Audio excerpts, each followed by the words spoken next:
What's up guys, this is Wenzes. Welcome back to my channel where we talk about creating an epic life on your terms. Today we're talking about how to prioritize your own happiness over other people's expectations. And I know how that feels like. When you're in it, you don't see a way out of it. It really feels like failure. It feels like you're just giving up if you decide to go for the things that are maybe bringing you happiness, but they're definitely not what society wants of you, what your parents want from you, or just your peers in general.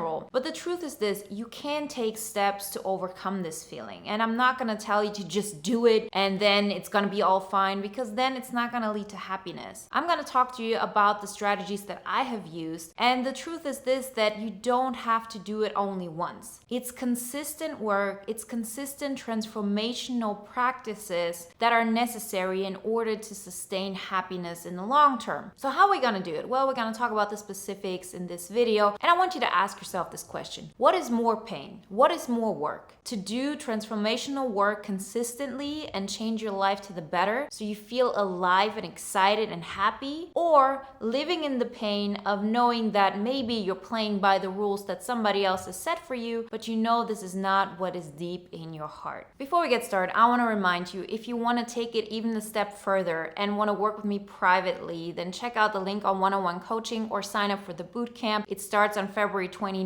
and it's going to be epic. So let's start with the conscious expectations. So who are we talking about? We're talking about society's expectations, we're maybe talking about our parents' expectations, and we're talking about the expectations of our peers, the people we really like, maybe our coworkers that we want to be a part of in their team, whatever it is, all of those things that we're all aware of. So let's start with society's expectations. What are they? First off, we have to actually be honest with ourselves and understand that there is no such thing as in society's expectations. We have an understanding of what we believe society wants, and we only have a very limited view of that. So this is really something we have to begin with. That does not mean that you shouldn't be aware and conscious of what society expects of you from your perspective. The clearer you become on society's expectations, the easier it is to actually debunk them, to understand what is something you're gonna stick with for a while before you're able and willing to let that go, and what is really something that you want to start living by right now. So what could it be? It could be that society expects of you to have like this immense career in finance, or that you feel society expects of you that people really, really respect you as somebody who's done something valuable for society. It can also be that you say, okay, there are social expectations of how I'm supposed to look like. There's going to be something very specific, and you'll be surprised how different the answers of everybody would be if they would say it. So these are the things we have to think about, and then to actually narrow down what is the thing that really causes us the biggest pain. We have to figure out what is the biggest discrepancy between who we want to be, what really will give us happiness, and what society expects of us. Of course, I'm not going to say it every time that it comes from your perspective anyways, but what is it? Let's say you have this expectation that you should be really good in the corporate setting. This is the thing that society has taught you, that those are the people that are winning. You see this over and over again. These are like just those underlying things that you hear all the time, maybe because you watch a lot of television, or you watch a lot of news, or you just follow whatever it is that's going on that people want from you. Or a really great example for society's expectations is that you know what's going on in the world from a news perspective. I have stopped watching mainstream media and news probably like 5 or 6 years ago, and you can imagine what big of a shift that must have been. Because back then I was still working, I was in the corporate world, and telling people that I did not know what's going on in politics right now, that I didn't know what kind of war was breaking out somewhere, that I wasn't aware of all these things happening, was not something that people were gonna accept. So of course there's going to be some kind of resistance to it. And in the beginning, when I made those shifts, I actually didn't talk about it too much. And if a conversation like this came up, I made it a conscious choice to stop it right in the beginning. And I said something like, I have made it a conscious choice not to watch mainstream media because the negativity has such an effect on me. And it started really with something small. One day I said to myself, this is something that I consciously know society wants of me, to be aware of those things, but it's not helping me in who I want to become. Because who do I want to become? What does make me happy? It makes me happy when I watch happy videos. It makes me happy when I watch things that just excite me. Maybe there's like good news movements, you know, there's so many things like this going on in the world, and I consciously decided to go that step and step by step, I was willing to look at what it means from the perspective of the people who are going to have a problem with that. In this case scenario, I really advise you to think of the worst case thing that could happen. So you actually are in the room with your boss and he says something about, let's say, last week's elections, and you don't know anything about it because you really don't care about it. It doesn't make you happy. And we all know mainstream news is just somebody with a flashlight showing one little spot in the forest and then like taking it away and saying, oh, did you watch this? Watch this. That's the only thing that matters, when the forest is so much bigger than this, right? We don't know exactly what's going on in science. We don't know everything about astronomy. We don't know everything about history. There's so much we could know about biology and psychology, and the list goes on and on. But nobody makes you feel bad about not knowing the newest things going on in biology. People make you feel bad for not knowing the things that are going on the news. And this is actually something that you can really use as a practice. If you too feel like this is something I should know, but I really don't care about it and it just makes me a loser for not knowing it, it's a great practice you can start with. That you actively decide, what do you want to know? So for example, when elections come up, you do think about, okay, who are the parties that are running? What is their program? You actively go out and look for it. You educate yourself so you can then vote. That does not mean that you have to follow everything that's going on in politics if you're not actively doing something about it. Remember, there's the circle of control. There are things we can control, and then there are things outside of it we can't control, like the weather, or we can't control some war happening in another country if we're not actively doing something to stop it. If these things are happening and you don't want to occupy your mind with it because you rather want to focus on something that is part of the solution than instead of the problem, you should start with the things that are in your control. So what can you control? You can control, for example, what's going on in your own home. You can control how your relationships are with the people who are closest to you, how the relationships are with your coworkers, what things you actively do to help society, as in you volunteer or you share your thoughts. You actively contribute to making the world better, and you stop feeling bad for not following things that are just not in alignment with who you want to be. You start with something small, you start with something you can take, and then you really picture the worst case scenario. So as I said, imagine your boss comes up to you and he asks you something that you really have no idea about, that you really don't care. You either at that moment say, I consciously have made the choice not to be consumed by mass media. I rather focus on the things that are important to me, and this is it. The moment you start trying to explain to somebody else that you're a good person, that you have good intentions, or maybe that you're not stupid, whatever your fear is of why you haven't let go of this thing that really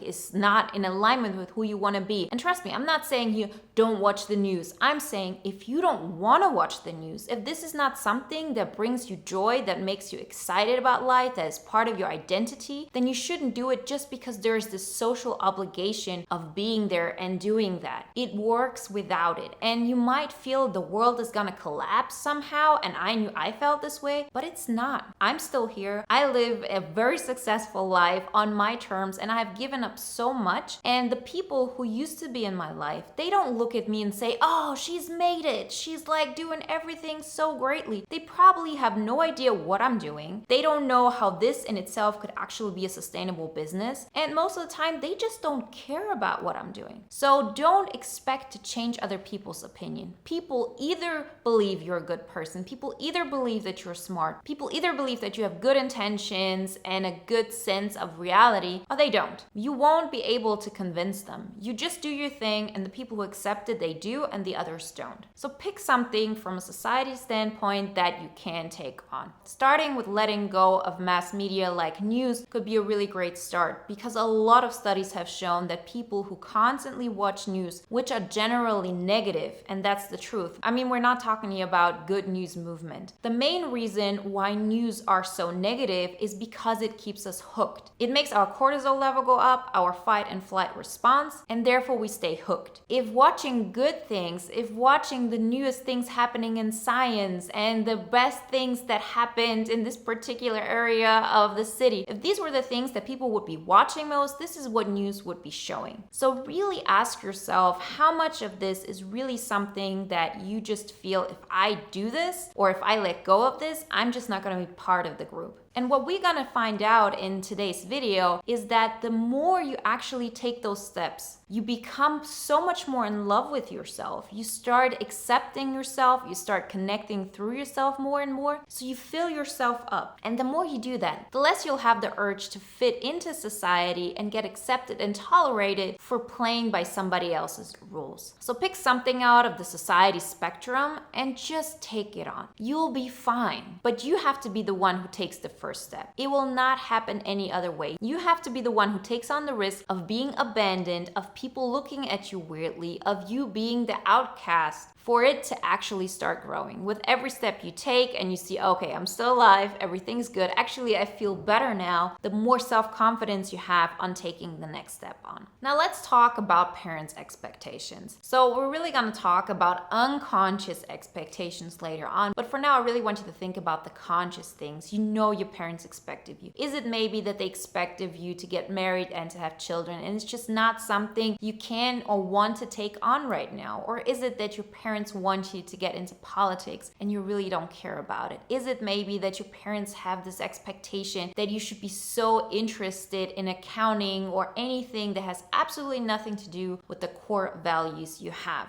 If you know that one thing, then it's really time to take that on as well. You will see with every one of those aspects, it's not something you do once, it's something you do continuously. You take on a step after the other, and you do that until you become so okay with this new reality realm that you then are able to take on the next thing. So let's pick something up for our parents' expectations. So let's say your parents expect of you to have this great job in the corporate world in banking. So both my parents come from the finance world, both my parents have worked in the banking industry. So what happened? What did I study? I have a master's in finance and I went to do consulting in banking. And it didn't even happen because my parents told me, oh, you should be doing this. But it sort of happened because there were those expectations that I saw. Oh, they saw people who had success in these areas and they said, wow, they're doing so great. Why don't you do it? And everything that I did that was outside this norm, my father, for example, has really hard times of understanding. Now he sees, okay, my business brings in good money. I'm more than able to support myself, and he calms down. But till this day, he does not understand it. He does not really understand how I was able to pull this off and how this works. And for the longest time, it was always this conversation of, you can always go back. This is really the thing you could do, and then you could be the successful person that's like doing something in banking, like all the people that we know and like. And I was just looking at those people and thinking, this is not the life I want to live. I don't want to work 40, 50, 60 hours a week on something I don't like. I want to have my freedom. I want to talk. I want to help people. And this has absolutely nothing to do with the things I was doing before. So how was I able to actually overcome these expectations of my parents? Well, I understood that there are certain amounts that I can actually live with by playing by the rules of what my parents wanted. But at some point I understood, okay, this is just as far as I can take it. And then it was time for me to actually add something to my life that really gave me more of a foundation of who I wanted to be in the future. And every time we got a conversation over how my business was going, there was always this tape playing over and over again of,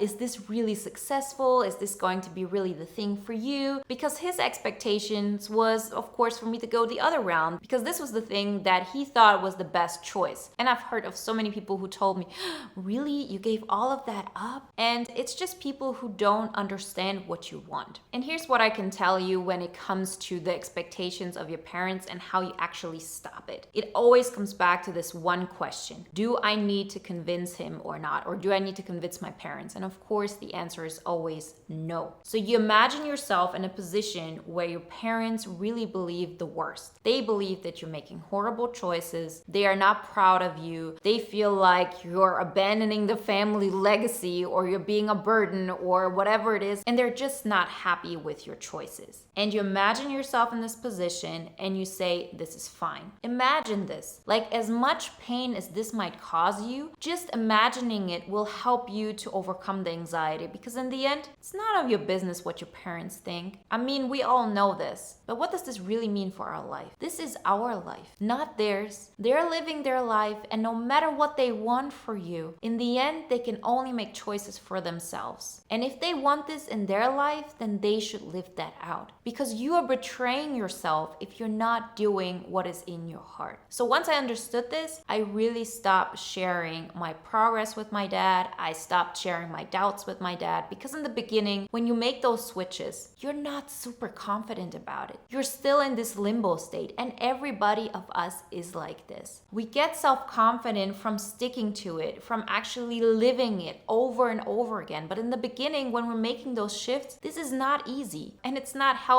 practical, or beneficial to share our fears with somebody who just mirrors back to us our own doubts and our own fears. If you have doubts, if you have questions, if you have something that you're unsure of, share it with somebody who is where you want to be. Like, get a coach or find like some mastermind buddies that you can actually share your thoughts with that have done the steps you want to make. Don't ask people for their opinion if they're not where you want to be. And we do this because we're still doubtful, and we hope that even if we share all our fears, that parent of ours will tell us it's okay, you will make it. But they're not the ones who are supposed to make that step for us, and probably they won't. Because if your parents have the exact same expectations of you that will bring you also your happiness, you wouldn't have this discrepancy, right? So really stop the conversation there. Don't talk about the things that are not certain yet. Talk about the things that really bring you joy. Talk about the next birthday party. Talk about how well you're doing in your health journey. Whatever it is, share with them things that you're already certain of. And at some point, when you start talking to them about what you want to do, you'll be calm and relaxed, and there's not going to be discussions about those itty-bitty things, because you're so certain that those are going the exact same way they're supposed to go. So now let's talk about peers. So peers is absolutely everybody who you have in your life as your friends, maybe your coworkers, maybe people that you're romantically interested in. And if you're in a position where every time you have interest in somebody, and I'm not just talking about romantically, but also that you want them to be your friend, you think hanging out with them is something that will make me feel less alone. These are the people that are at my job and I want to be part of the group. And every time you show up as your authentic version, you just get so far. People might even like you, but only to an extent. And from that moment on, you would either have to adapt yourself to fit into the mold, or you stay who you are and you pretty much push everybody away. Those are the two extremes. And you have to decide in this moment what you're gonna take on. And of course, people are gonna say, well, I know that of course I should be doing the things that make me happy, but I also don't want to be the odd one out. And you're right, you're not supposed to be that way. We all need social inclusion. Social inclusion is a human need. And I'm not gonna tell you, oh, be an island for yourself and just do and be all that you are without having anybody interact with you. This is not something that will fill up our soul. We need things that make us grow in who we want to be. So if you have people in your life who really put you in a position where you have to decide, it's about time to understand that you've put yourself in these situations. You have decided to take on this job. You have decided to take on these friendships for the longest time. So since you made all of those things happen, you have the power to change it as well. So if this is not something that is in alignment with who you want to be, instead of saying, okay, I'm just gonna abandon all of them, you are gonna start adding people to your life that are in alignment with who you are. So you start watching videos like these. You start talking to people who have similar interests. Maybe somebody that you can share your joy for hockey with, and another friend that you can share your joy for personal development, somebody else that you can share your joy for music with. But you really choose those people actively. And once you do that, you create a second infrastructure, and an infrastructure that is much more in alignment with who you are. So the more you do that, the more confident you feel in who you are, because your environment is mirroring that back to you more and more. You then understand, yeah, I love my job actually. This is something that brings me good money. I feel secure here. It actually gives me the opportunity and the freedom to live out my vocation even more. But because I have all those people that I can share so much of who I really am, I don't have the urge to be friends with everybody at work. It's okay for us to have professional relationships that are full of respect, but that the people there don't know everything about you. Too many of us have relationships with people and allow them to have a deep impact on us that have no business in being there. And why do we do that? Because we all have the urge for connection. We have that. This is normal and this is healthy and it's okay. It's nothing to be ashamed of, but you actively have to go out and find people that you can connect with on an authentic level.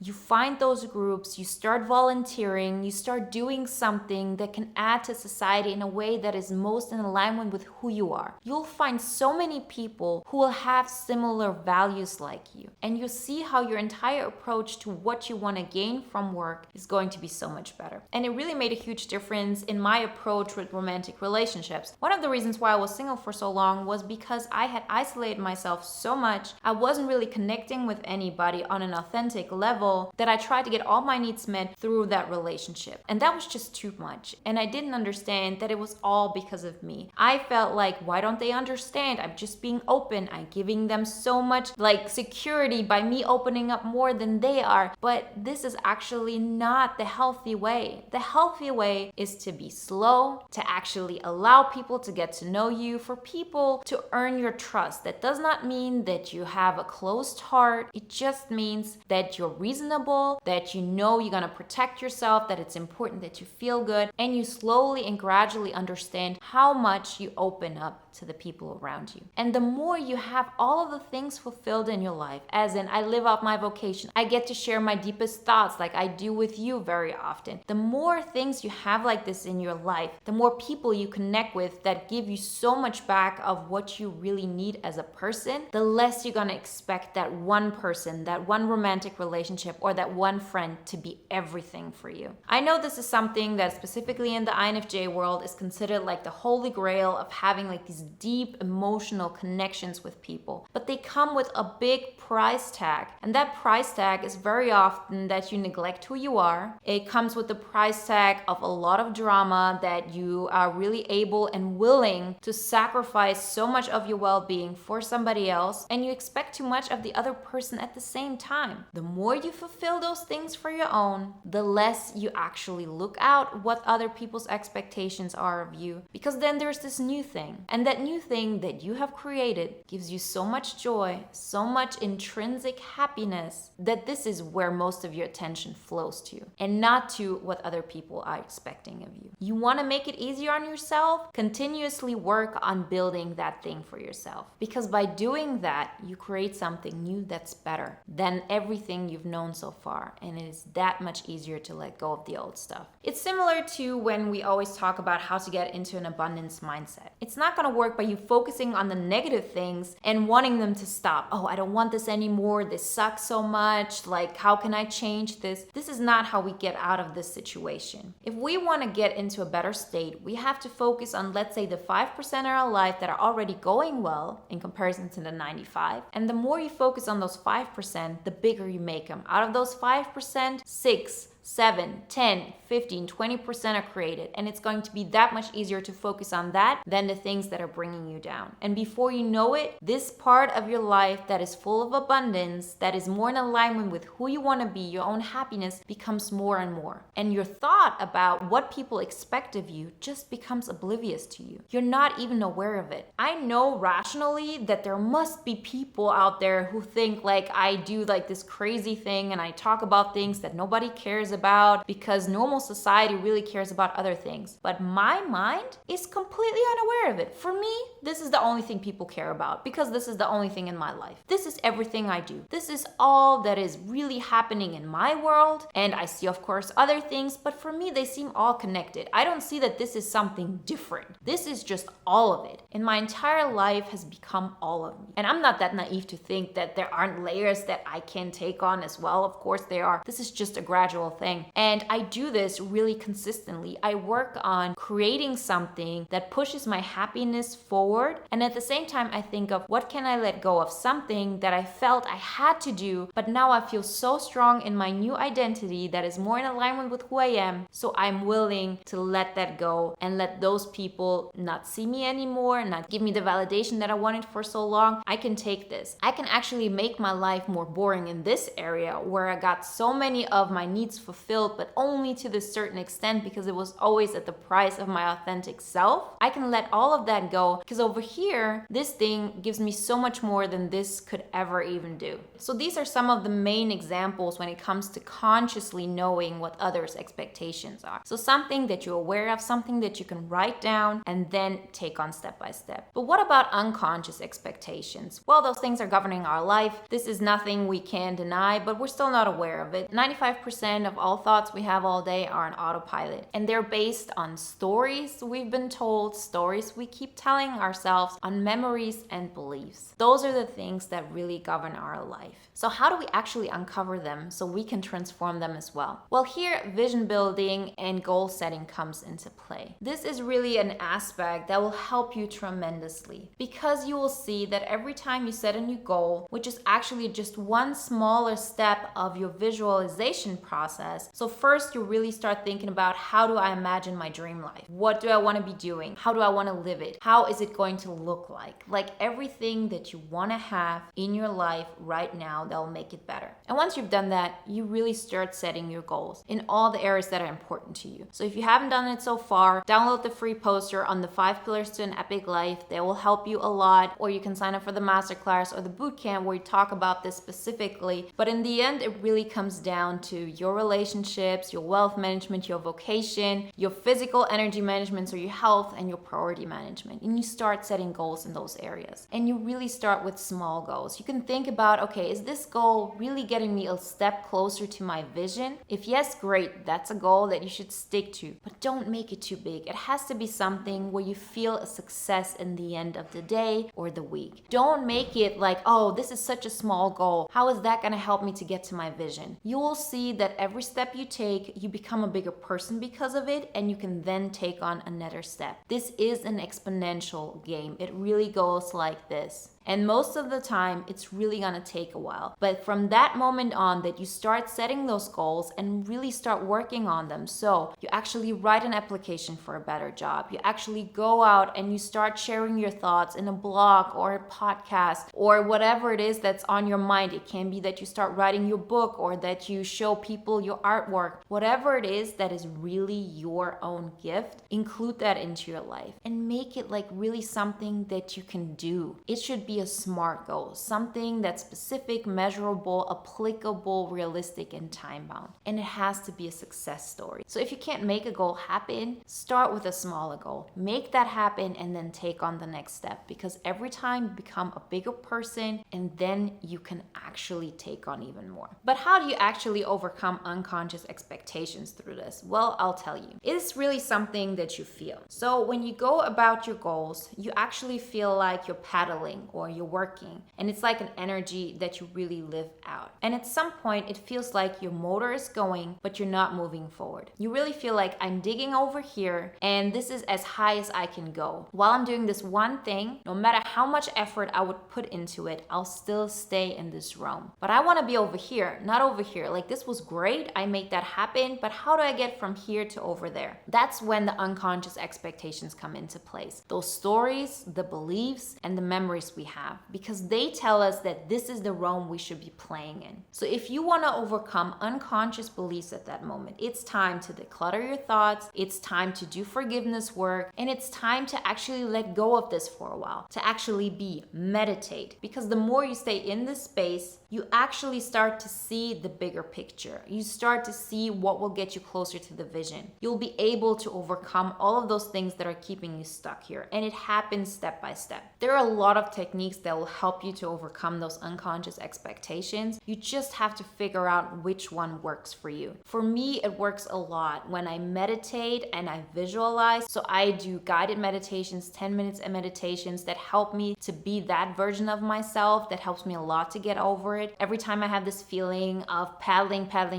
and not moving forward, I actively stop thinking about the things that keep me anchored in here. So I stop looking at the numbers. I stop looking at everything I've been doing doing the last months, for example, that have kept me there. And the more I let go of this, the more I do whatever it is that has nothing to do with that, it doesn't even have to be something productive, the more likely I am to actually move a step forward into my visualization, into my goal setting. So this is really something that you have to do continuously. And there's so many resources on this. This is also something we work with when we work one-on-one or in the bootcamp, but there are also great materials you can use right now if you want to do it by yourself. You can still make it happen. It's just not as easy as working with somebody, but it works. No matter what you do, it all helps, it all works. Just throw everything at it and find the things that are working for you. And don't believe that it has to be one thing for the rest of your life. Some things have helped me in the last 2 years that are now not that important to me. Then I take on something new, and some things I do over and over again. But you gotta be more and more in alignment with that version of yourself, and everything else becomes easier. You really start prioritizing your happiness, and you really get oblivious to other people's conscious expectations or to unconscious expectations we carry within ourselves. I hope today's material resonated with you and helped you in you creating your epic life. If you want to work with me privately or join the bootcamp, you find all the information below. And if you want to watch a video now that is in alignment with today's video, watch my video on how to get excited about life again. Like always, guys, I wish you a wonderful day, a great week, and I talk to you next time.